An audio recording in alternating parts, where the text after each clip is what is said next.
Now let's take a closer look at the Searchlight block signals. I have the N scale one on the left-hand side and the HO one on the right-hand side, and just a single fiber on the left. I have it encased in fiber shrink tube, and that's sort of to protect the fiber, but also it helps with cable management because I can tape the shrink wrap to the layout, but still be able to slide the fiber in and out if I need to. All right, so that's that. And then here's the HO version. They have magnets on the bottom, so that helps with mounting it on the layout.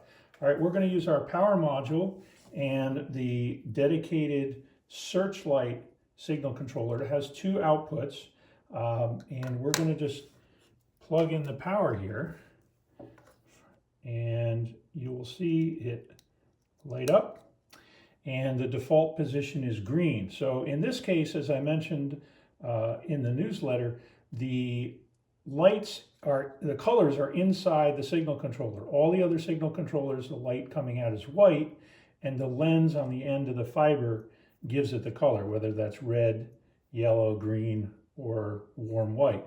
In this case, it comes from the signal controller. So what we're going to do is we're going to use this little platform here, and I already have mounted a magnet. This is the N scale magnet. So pretty simple. There's a special fiber pin that comes with this. It's designed for this fiber. This fiber is a little bit thicker than normal, and I've just taken it out of the sleeve, and I will just feed it into the hole like that, and twist it around, and it just snaps into place. And then I'm going to feed the shrink tube back onto it. Not really necessary for this demo, but just to give you an idea how that works. Slides right on. And I'm going to use a little bit of tape here just to keep things still while I'm moving things around for the camera. I slide the pin onto the end of the fiber, and I put this into the hole, and voila, we have a Searchlight block signal. Really super simple. All right, so to trigger this, I'm going to use the testing method, and what I'm going to do is I'm going to connect a jumper wire, my hand in the way again, I'm going to connect a jumper wire from the ground terminal to the trigger. All right, so this is just a jumper wire, and I'm just going to trigger it, and now you see that the light changed red, and that looks pretty sharp, and it changes back to yellow and then to green. So each of the brightnesses are adjustable. So if I want to adjust green, green is the first color, so I press the button once, and now it's in adjust mode, and I insert the screwdriver in, and you can see that I can brighten or dim the light, and when I'm ready, I save it. Okay, there are 3 different aspect modes or changes that the Searchlight can go through. It can be red and green, red and green only. It can be red, green, and yellow. It can be red, green, and flashing yellow.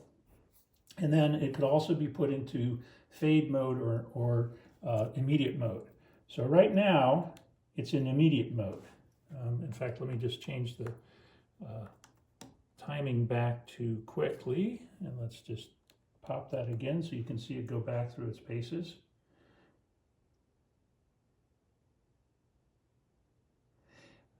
And the way to change the aspect is just with the button. So 1, 2, 3, 4. And it flashes multiple times, tells you it's on. Missing the pin, there we go. So now you will see the color fade from each aspect to the next one as opposed to immediate. Okay, so 5 pushes is 2 aspect, 6 aspects is 3 aspects, and 7 aspects is flashing. So we'll try that. 1, 2, 3, 4, 5, 6, 7.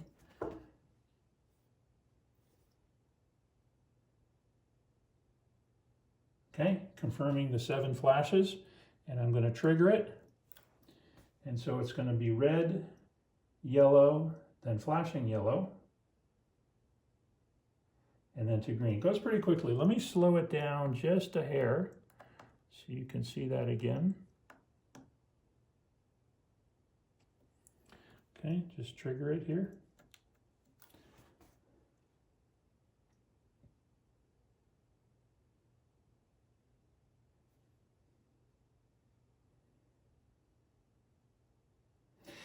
Now you noticed the light over here was also going in sync. So you can have 2 Searchlight signals running off the single signal controller. So they could be facing opposite directions, for example, but they will do the same thing. And if you want, you can just put the other pin in here and cover it up if you don't like the light coming out of that. All right, so very simple. That's the new product, which is the Searchlight signal controller. So let me take this apart and I'll show you the HO version.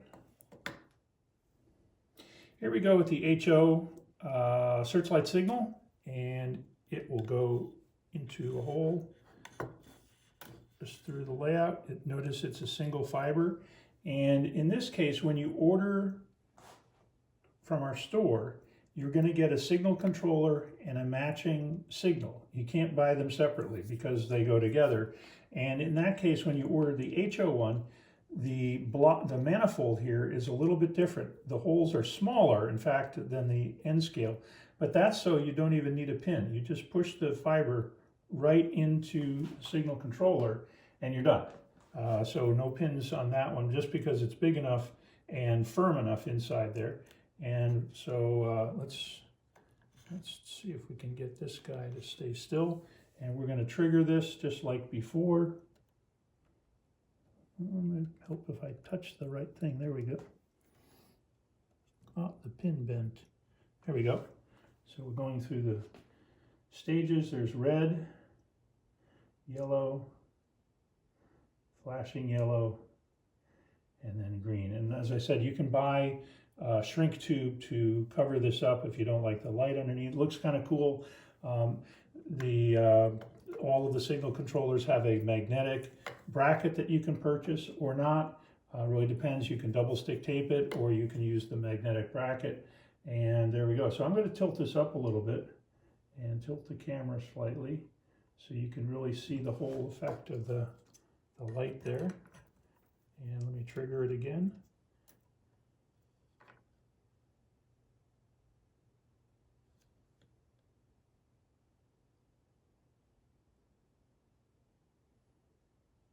There we go.